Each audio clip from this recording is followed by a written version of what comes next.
கிறிஸ்துவுக்குள் பிரியமானவர்களே, FIBA radio வழங்கும் ஆராதனை வேளை நிகழ்ச்சிக்கு உங்களை அன்புடன் வரவேற்கிறோம். ஆராதனை வேளை நிகழ்ச்சியை நீங்கள் வாரந்தோறும் கேட்டு ஆசிர்வதிக்கப்பட்டு வருகிறீர்கள். இவ்வாரமும் இந்நிகழ்ச்சியை கேட்டு ஆசிர்வதிக்கப்படுங்கள். தேவன் ஆவியாய் இருக்கிறார். அவரை தொழுது கொள்ளுகிறவர்கள் ஆவியோடும் உண்மையோடும் அவரை தொழுது கொள்ள வேண்டும் என்றார். யோவான் 4:24. இந்நிகழ்ச்சி பற்றிய மேலான கருத்துக்களை கமெண்ட் செக்ஷனில் பதிவிடுங்கள். உங்கள் நண்பர்களுக்கும் இந்நிகழ்ச்சியை அறிமுகம் செய்யுங்கள். இனி கேளுங்கள் ஆராதனை வேளை.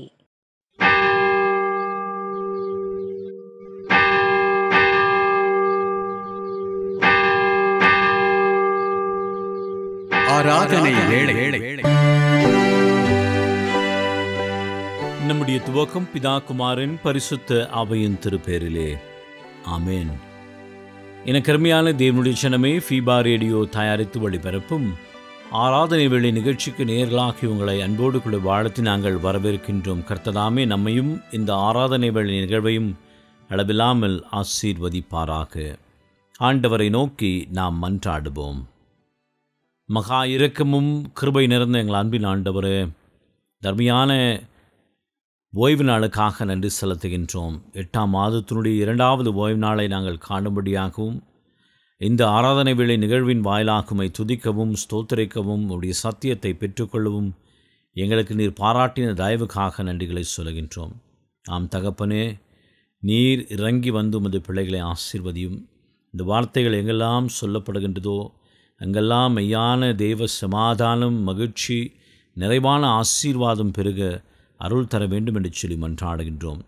நீர் எங்களை முன்னெடுத்து நாங்கள் அந்த ஆசீர்வாதங்களை சுதந்திரித்து கொள்ள அருள் செய்ய வேண்டும் என்று இரட்சகரும் மீட்பெருமான இயேசுவின் திருநாமத்திலே வேண்டி நிற்கின்றோம் பிதாவே.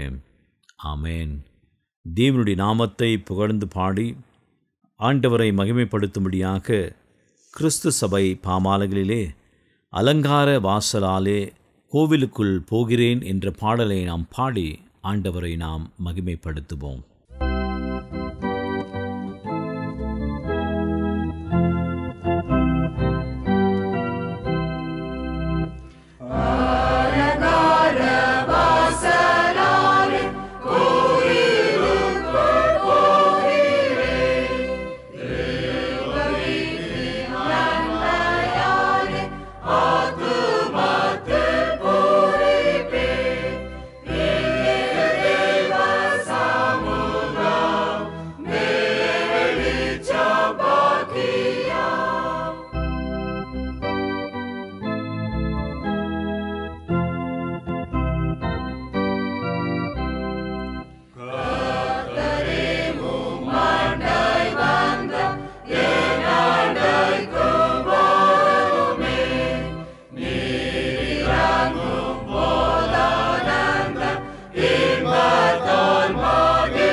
சேனைகளின் கர்த்தர் பரிசுத்தர், பரிசுத்தர், பரிசுத்தர்.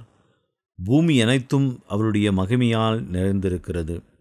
நம்மை உண்டாக்கின கர்த்தருக்கு முன்பாக நாம் பணிந்து குனிந்து முழங்கால் படியிட கடவோம். வாருங்கள். நம்முடைய பிதாவாகிய கடவுளாலும் கர்த்தராகிய இயேசு கிறிஸ்துவினாலும் நம் அனைவருக்கும் கிருபையும் சமாதானமும் உண்டாவதாக. இது கர்த்தர் உண்டு பண்ணின நாள், இதிலே நாம் அனைவரும் களி கூர்ந்து மகிழ கடவோம். சற்று நேரம் நம்மை உணர்ந்து பார்த்து நாம் செய்த எல்லா தவறுகளை கர்த்தருடைய சமூகத்திலே அறிக்கை செய்து பாவ மன்னிப்பு நிச்சயத்தை பெற்றுக்கொள்ள கர்த்தர் நம்மை அழைக்கின்றார். தன் பாவங்களை மறைக்கிறவர்கள் வாழ்வடைய மாட்டார்கள். அவைகளை அறிக்கை செய்து விட்டு விடுகிறவர்களோ இரக்கம் பெறுவார்கள்.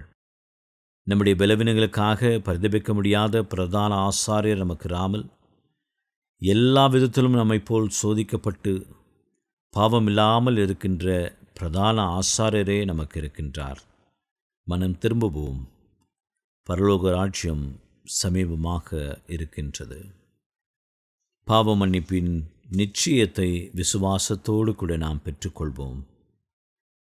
சர்வ வல்லமையும் மிகுந்த இரக்கமுள்ள நம்முடைய ஆண்டவர் மன்னிப்பையும் பாவ நிவர்த்தியும் நமக்கு தந்தருளி வாழ்க்கை சீர்படுத்துவதற்கான காலத்தையும் தமது பரிசுத்தாவின் கிருபையும் தேற்றுதலையும் நம் அனைவருக்கும் தந்தருள்வாராக. ஆமேன். ஆண்டவரை துதியுங்கள், ஆண்டவர் நாமம் துதிக்கப்படுவதாக. இந்த நாளுக்குரிய வேத பகுதியை வாசிக்க நாம் கவனமாக கேட்போம். பரிசுத்த மத்தேயு என்பவர் எழுதின நூல் 8ஆம் அதிகாரம் வசனங்கள் 14 17 முடிய. இயேசு பேதுருவின் வீட்டிலே வந்து அவன் மாமி ஜுரமாய் கிடக்கிறதை கண்டார். அவர் அவள் கையை தொட்டவுடனே ஜுரம் அவளை விட்டு நீங்கிற்று. அவள் எழுந்திருந்து அவர்களுக்கு பணிவிடை செய்தாள். அஸ்தமமான பொழுது பிசாசு பிடித்திருந்த அநேகரை அவரிடத்தில் கொண்டு வந்தார்கள். அவர் அந்த ஆவியை தமது வார்த்தையினாலே துரத்தி பிணியாளிகள் எல்லோரையும் சுஸ்தமாக்கினார்.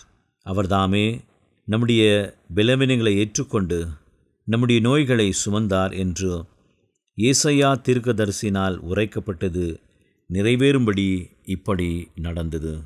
வாசிக்க வேண்டிய வேத பகுதி வாசித்து ஆயிற்று. நாம் அனைவருமாக ஒன்றுபட்டு தேவனுடைய நாமத்தை மகிமைப்படுத்துவனுமாக ஞான கீர்த்தனைகளிலே ஸ்தோத்திரம் செய்வேனே, இரட்சகனை ஸ்தோத்திரம் செய்வேனே என்ற பாடலை கரங்களை தட்டி உற்சாகமாய் பாடுவோம்.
கந்தை பொதிந்தவனே, வானோர்களும் வந்தடி பணிபவனே,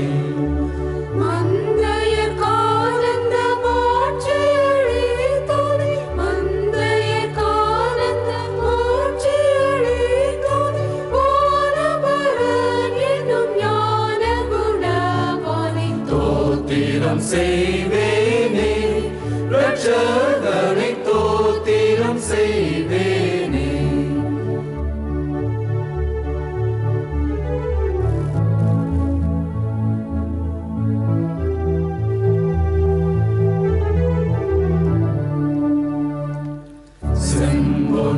செம்பொன்னுருவானை தேசிகர்கள் தேடும் குருவானை, செம்பொன்னுருவானை தேசிகர்கள் தேடும் குருவானை,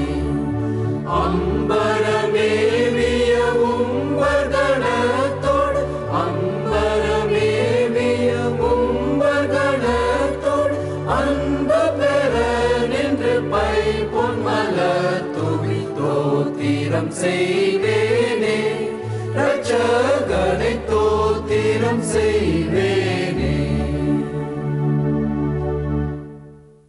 எனக்கு அருமையான தேவனுடைய ஜனமே, இந்த நாளிலுமாக நம்முடைய கடந்து வந்து ஆண்டவருடைய வார்த்தையை நம்மோடு கூட பகிர்ந்து கொள்கின்ற பெங்களூர் பகுதியை சார்ந்து இயேசுவின் வழி சபை ஊழியங்களை செய்து வருகின்ற போதகர் சகாயம்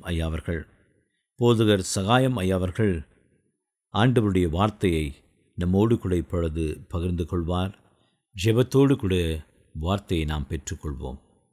கர்த்தராகிய இயேசு கிறிஸ்துவின் நாமத்தினாலே ஃபீபா நேயர்கள் யாவருக்கும் நன்றியையும் ஸ்தோத்திரத்தையும் தெரிவித்துக் கொள்கிறோம்.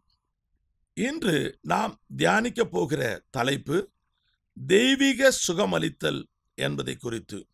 இதில் தெய்வீக மீட்பு பற்றியும் தேவனுடைய சித்தம் பற்றியும் குணமாக்கப்பட தடைகள் என்ன என்பதை பற்றியும் நாம் எடுக்க வேண்டிய தீர்மானம் பற்றியும் தியானிக்க போகிறோம். மத்திய 8ஆம் அதிகாரம் 16-17 வசனத்தில் வாசிப்போமானால், அஸ்தமன போது பிசாசு பிடித்திருந்த அநேகரை அவ்விடத்தில் கொண்டு வந்தார்கள். அவர் அந்த ஆவிகளை தமது வார்த்தையினால் துரத்தி பிணியாளிகள் எல்லாரையும் சொஸ்தமாக்கினார். அவர் தாமே நம்முடைய பலவீனங்களை ஏற்றுக்கொண்டு நம்முடைய நோய்களை சுமந்தார் என்று ஏசியா தீர்க்கதரிசியினால் உரைக்கப்பட்டது நிறைவேறும்படி இப்படி நடந்தது. முதல் காரியமாக தேவனுடைய மீட்பு திட்டம் என்ன? வியாதிகள், நோய்கள் என்னும் பிரச்சனை பாவம், மரணம் என்னும் பிரச்சனைகளோடு பின்னி பிணைந்து காணப்படுகிறது. அதாவது இவையெல்லாம் மனிதனுடைய வீழ்ச்சியினால் ஏற்பட்ட விளைவுகள். மருத்துவம், விஞ்ஞானம், நோய்களும் வியாதிகளும் உடல் சம்பந்தமானவை அல்லது உடலும் உள்ளமும் சம்பந்தப்பட்ட நோயாக இருக்கலாம் என்று கூறுகிறது. வேதாகமும் ஆவிக்குரிய காரணங்களே வியாதிகளுக்கும் பிரச்சனைகளுக்கும் அடிப்படையானது என்று கூறுகிறது. ஒன்று, பாவம்.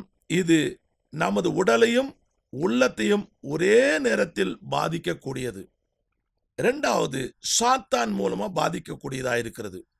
இதை குறித்து அப்போஸ்தலர் 10ஆம் அதிகாரம் 38ஆம் வசனத்தில் இயேசு அபிஷேகம் பண்ணப்பட்டு பிசாசின் பிடியிலிருந்து விடுதலையாக்கவும் வியாதியிலிருந்து சுகமாக்கவும் நன்மை செய்கிறவராய் சுற்றி திரிந்தார் என்று நாம் பார்க்கிறோம். மனிதனின் வீழ்ச்சியினால் உண்டான விளைவுகள் போல தேவனின் மீட்பு திட்டமும் மிகவும் விரிவானது. பாவத்துக்கு தேவன் மன்னிப்பை பரிகாரமாக வைத்திருக்கிறார். மரணத்துக்கு தேவன் நித்திய ஜீவனையும் உயிர்த்தெழுதலும் வைத்திருக்கிறார். வியாதிக்கு தேவன் குணமாக்குதலை வைத்திருக்கிறார். இயேசுவின் 3 வகையான பணிகள் அவர் செய்தார் என்பதை பார்க்க முடியும். 1, தேவனுடைய வார்த்தையை போதித்தல். 2, மனம் திரும்பலை அறிவித்தல். 3, குணமாக்குதல். எல்லா வகையான வியாதிகளையும் நோய்களையும் பலவீனங்களையும் குணமாக்கினார். 2வது காரியமாக தேவனுடைய சித்தம் பற்றி வெளிப்படுத்துதல். தேவனுடைய சித்தம் 4 வகைகளில் வெளிப்படுத்தப்படுகிறது. 1, நேரடியாக அறிவித்தல். தேவன் தம்முடைய மக்கள் உடன்படிக்கைகளுக்கும் கட்டளைகளுக்கும் கீழ்ப்படிந்து நடந்தால் அவர்களுக்கு நல்ல ஆரோக்கியத்தையும் குணமாக்குதலையும் தருவதாக வாக்குத்தத்தம் பண்ணியிருக்கிறார். எகிப்தில் வந்தபோது உங்கள் மேல் வியாதியை வர செய்ய மாட்டேன் என்றும் நானே குணமாக்குகிற கர்த்தர் என்றும் அவருடைய வார்த்தைகளுக்கு கீழ்ப்படிந்து நடக்கும்போது தேவன் அவர்களை குணமாக்கினார் என்று 2 ராஜாக்கள் 20ஆம் அதிகாரம் 5ஆம் வசனத்தில் காண முடியும். 2வதாக இயேசுவின் ஊழியம். இவ்வுலகில் அவதரித்த தேவகுமாரனாகிய இயேசு கிறிஸ்து தேவ சித்தத்தை வெளிப்படுத்தினார். பிசாசினால் ஒடுக்கப்படுகிறவர்கள், வியாதிகளில் அவதிப்படுகிறவர்கள் குணமாக்குவது அவர் சித்தமாகும். கிறிஸ்துவின் பாவ பரிகாரத்திற்கான திட்டம் பாவ மன்னிப்பும் வியாதிகளை குணமாக்குதல் இரட்டை ஆசீர்வாதங்கள். இவை நம்மை மீட்பு சுகமாக்கும்படி தேவனால் திட்டமிடப்பட்டவை. நடைபெறும் சபை ஊழியம் இயேசு தமது 12 சீஷர்களின் வியாதிகளை குணமாக்குங்கள் என்று கட்டளை கொடுத்தார். பிறகு 70 பேரை குணமாக்கும்படி அனுப்பினார். ஆதி சபையானது இந்த இயேசுவின் குணமாக்கும் ஊழியத்தை தொடர்ந்து செய்தது. இதை அவர்கள் நற்செய்தி அறிவிக்கும் பணியில் ஒரு பாகமாகவே செய்தார்கள். புதிய ஏற்பாடு தேவனுடைய குணமாக்கும் வல்லமை திருச்சபையின் மூலம் 3 விதங்களில் வெளிப்படுத்தப்பட்டது என்று கூறுகிறது. 1, வியாதிஸ்தர் மீது கைகளை வைத்தல். 2, தெரிந்த பாவத்தை அறிக்கை செய்தல். பின்னர் வியாதிஸ்தர் மீது எண்ணெய் ஊற்றி அபிஷேகம் செய்து விசுவாசத்தோடு ஜெபித்தல். 3, ஆவிக்குரிய குணமாக்கும் வரங்கள் திருச்சபைக்கு கொடுக்கப்பட்டிருக்கிறது. 3வது காரியமாக குணமாக்கப்படுவதற்கு தடைகள் என்ன என்பதை நமக்கு பார்க்க போகிறோம். அறிக்கை செய்யப்படாத பாவம், பிசாசுகளின் ஒடுக்குதலும் அடிமைதனம் அல்லது அளவு கடந்த கவலை, கடந்த கால ஏமாற்றம் இப்பொழுது விசுவாசத்தை குறைக்கின்றன. மக்கள் வேதத்துக்கு விரோதமான போதனைகள், மூப்பர்கள் ஊக்கமான விசுவாச ஜபத்தை ஜெபிக்க தவறுதல், தேவன் அறிவித்த குணமாக்கும் வரங்கள், அற்புதங்கள் செய்யும் வரங்கள் இவற்றை திருச்சபை கேட்டு பெற்றுக்கொள்ளாதது, அவிசுவாசம், சுயத்தையே மையமாக கொண்ட நடத்தை. இன்னும் வேறு சில சந்தர்ப்பங்களில் தேவன் நமக்கு மிகவும் பிரியமான பரிசுத்தவான்களை வியாதிகளின் மூலம் தம்மிடம் எடுத்துக்கொள்ள விரும்புகிறார். 4வது காரியமாக எடுக்க வேண்டிய நடவடிக்கை. உங்களுடைய சரீர சுகத்துக்காக ஜெபித்து கொண்டும் தேவனுடைய அற்புத சுகம் உங்களுக்கு கிடைக்க வேண்டும் என்று தேடிக்கொண்டும் இருக்கும்போது நீங்கள் செய்ய வேண்டியது என்ன? நீங்கள் தேவனுடனும் மற்றவர்களுடனும் நல்லுறவுடன் இருப்பதாக உறுதிப்படுத்துங்கள். மத்தேயு 6:33 நீங்கள் வாசிக்கும். முதலாவது தேவ ராஜ்யத்தையும் அவர் நீதியையும் தேடும்போது மற்றவையெல்லாம் கூட கொடுக்கப்படும் என்று சொல்லப்படுகிறதை பார்க்க முடியும். உங்கள் வாழ்க்கையில் இயேசு பிரவேசிக்க இடம் கொடுங்கள். ஏனெனில் அவரே உங்கள் இருதயத்துக்கு தேவையான விசுவாசத்தை தருவார். ரோமர் 12:3 நீ வாசிக்க முடியும். கர்த்தருடைய வசனத்தினால் உங்கள் வாழ்க்கையை நிறையுங்கள். யோவான் 15:7 நீ வாசிப்பீர்களானால், உங்களுக்கு வியாதியிலிருந்து சுகம் கிடைக்கவில்லையானால் தொடர்ந்து ஆண்டவரிடம் விசுவாசம் வைத்து காத்திருங்கள். யோவான் 15:1-7 வரைக்கும் வாசிக்கும் போது அறிந்து கொள்ளலாம். சபை மூப்பர்கள் வரவழையுங்கள். அவர்கள் வந்து எண்ணெய் பூசி ஜெபிக்கட்டும். குடும்ப நண்பர்களையும் உறவினர்களையும் ஜெபிக்க அழையுங்கள். குணமாக்கும் வல்லமையுள்ள ஒரு தேவ ஊழியர் நடத்தும் ஆராதனையில் கலந்து கொள்ளுங்கள்.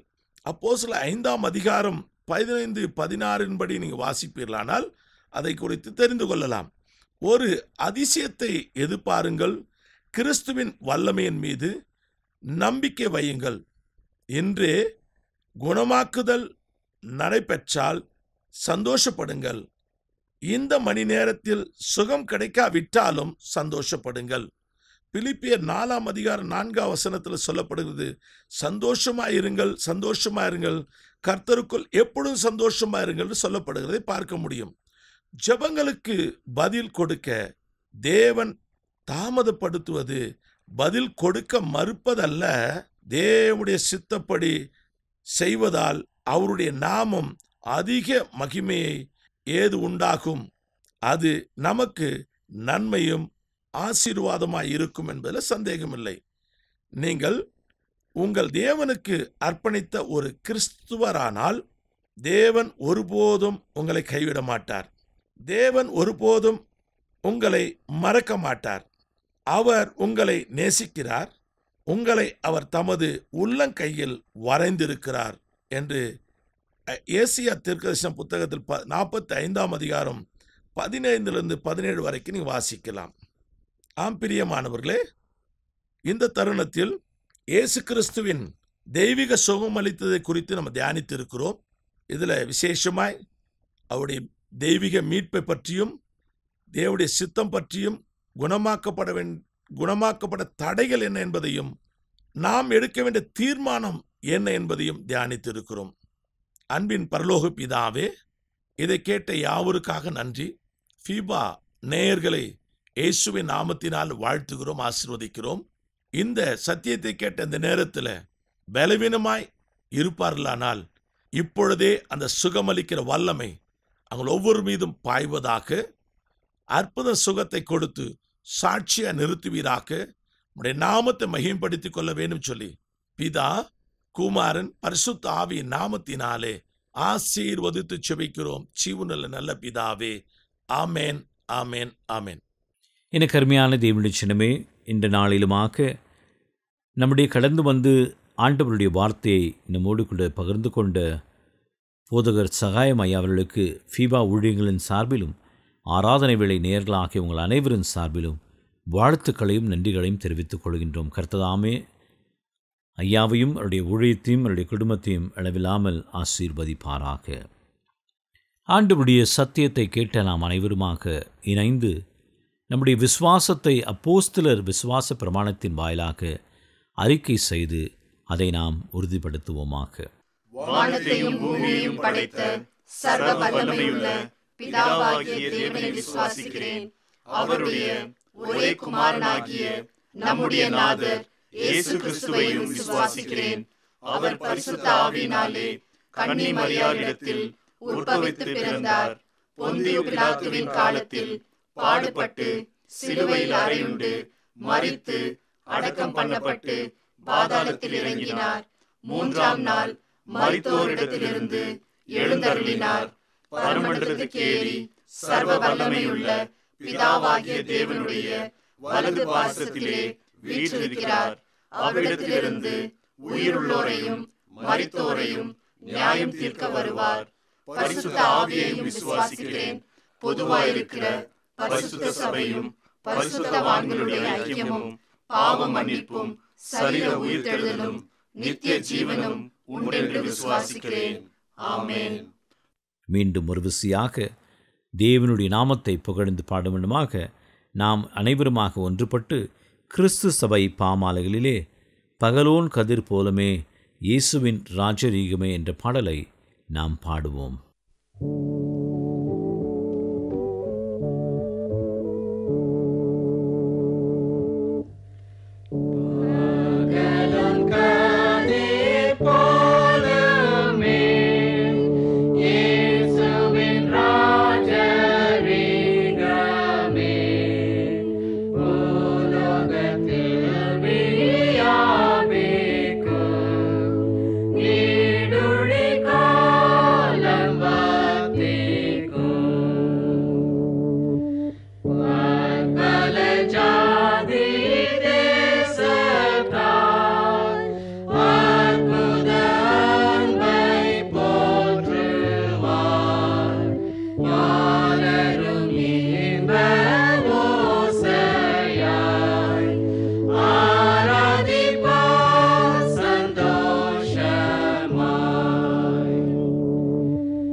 ஆண்டவரை நோக்கி நாம் மன்றாடுவோம். அன்பின் நிறைவினே கிருபையுள்ள கர்த்தாவே, இந்த ஓய்வு நாளுக்காக நன்றிகளை சொல்கின்றோம். இந்த ஓய்வு நாளிலே ஆராதனை வேளை நிகழ்வின் வாயிலாக உம்மை ஆராதிக்கச் செய்த கிருபைகளுக்காக நன்றி செலுத்துகின்றோம். நம்முடைய ஊழிய நாட்களிலே உம்மிடத்தில் வந்த எல்லோரையும் நீர் ஏற்றுக்கொண்டு நம்முடைய தேவைகளை அனைத்தையும் சந்தித்த வண்ணமாக பலவீனங்களை இருந்தவர்களுக்கு பலனை தந்தது போலவே இப்பொழுதுமாக பல்வேறு இடங்களிலே இந்த வார்த்தைகளை கேட்டுக்கொண்டிருக்கின்ற பிள்ளைகளையும் கண்ணோக்கி பாரும். அவருடைய எல்லா தேவையும் நீர் சந்தியும். அவருடைய எல்லா பலவீனத்தையும் நீர் மாற்றி போடும். அவர்கள் கேட்கின்ற அனைத்து ஆசீர்வாதங்களையும் நீர் தாரும்.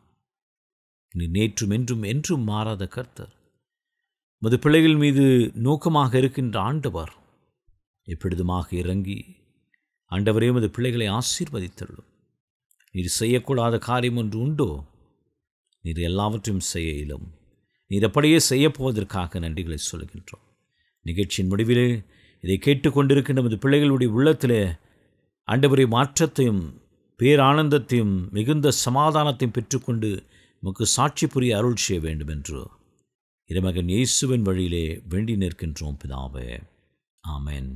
ஆண்டவர் நமக்கு சொல்லித்தந்த ஜெபத்தை நாம் ஒன்றாக ஏறெடுப்போம். பரமண்டலங்களில் இருக்கிற எங்கள் பிதாவே, உம்முடைய நாமம் பரிசுத்தப்படுவதாக, உம்முடைய ராஜ்யம் வருவதாக, உம்முடைய சித்தம் பரமண்டலங்களில் செய்யப்படுகிறது போல பூமியிலேயும் செய்யப்படுவதாக. அன்றன்றுள்ள அப்பத்தை இன்று தாரும். எங்களுக்கு விரோதமாய் குற்றம் செய்கிறவர்களுக்கு நாங்கள் மன்னிக்கிறது போல எங்கள் குற்றங்களை எங்களுக்கு மன்னியும். எங்களை சோதனைக்குள் பிரவேசிக்க பண்ணாமல் தீமையிலிருந்து எங்களை ரட்சித்துக் கொள்ளும். ராஜ்யமும் வல்லமையும் மகிமையும் என்றென்றைக்கும் உடையவைகளே. ஆமென். ஆண்டவரின் ஆசீர்வாதத்தை இப்பொழுது நாம் பெற்றுக்கொள்வோம்.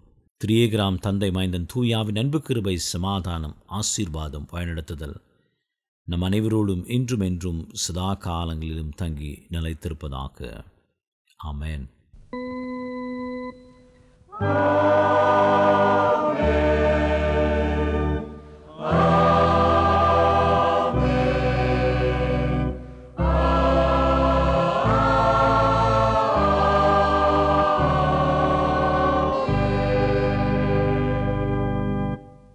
ஆண்டவருடைய வாக்குத்தத்தத்தை நாம் பெற்றுக்கொள்வோம். அப்போஸ்தலர் 18ஆம் அதிகாரம் 10ஆம் வசனம். நான் உன்னுடனே கூட இருக்கின்றேன், உனக்கு தீங்கு செய்யும்படி ஒருவனும் உன்மேல் கை போடுவதில்லை என்று கர்த்தர் நமக்கு வாக்குறுதியை தந்திருக்கின்றார். அதன்படியே நம்மை ஆசீர்வதிப்பார் என்று சொல்லி உங்களிடத்திலிருந்து விடைபெறுவது உங்கள் ஊழியன் அருள் திரு தியோடவில்லியம். ஆமென். துதி கனமகிமையுமக்கே ஓ எல்லாமுமே, ஓ எல்லாமுமே. துதி கனமகிமையுமக்கே ஓ நீரே ராஜாவே. அல்லேலூயா ஸ்தோத்ரம் ஸ்தோத்ரம் ஸ்தோத்ரமே மிக ஸ்தோத்ரம் ஸ்தோத்ரம் ஸ்தோத்ரம் ஓ நீரே ராஜாவே. அல்லேலூயா துதி கனமகிமையுமக்கே ஓ எல்லாமுமே, ஓ எல்லாமுமே. துதி கனமகிமையுமக்கே ஓ நீரே ராஜாவே. நேயர்களே, மீண்டும் நினைவூட்டுகிறோம். நீங்கள் ஃபீபா ரேடியோவின் நிகழ்ச்சிகள் பற்றிய தகவல்களை அறிந்து கொள்ள விரும்பினால் டிஸ்கிரிப்ஷனில் கொடுக்கப்பட்டுள்ள லிங்கை கிளிக் செய்யுங்கள். மேலும் நீங்கள் எங்களோடு தொடர்பு கொள்ள விரும்பினால் டிஸ்கிரிப்ஷனில் கொடுக்கப்பட்டுள்ள அலைபேசி மற்றும் தொலைபேசி எண்களை தொடர்பு கொள்ளலாம். வாழ்த்துக்கள் கூறி விடை பெற்றுக் கொள்கிறோம். வணக்கம் நேயர்களே.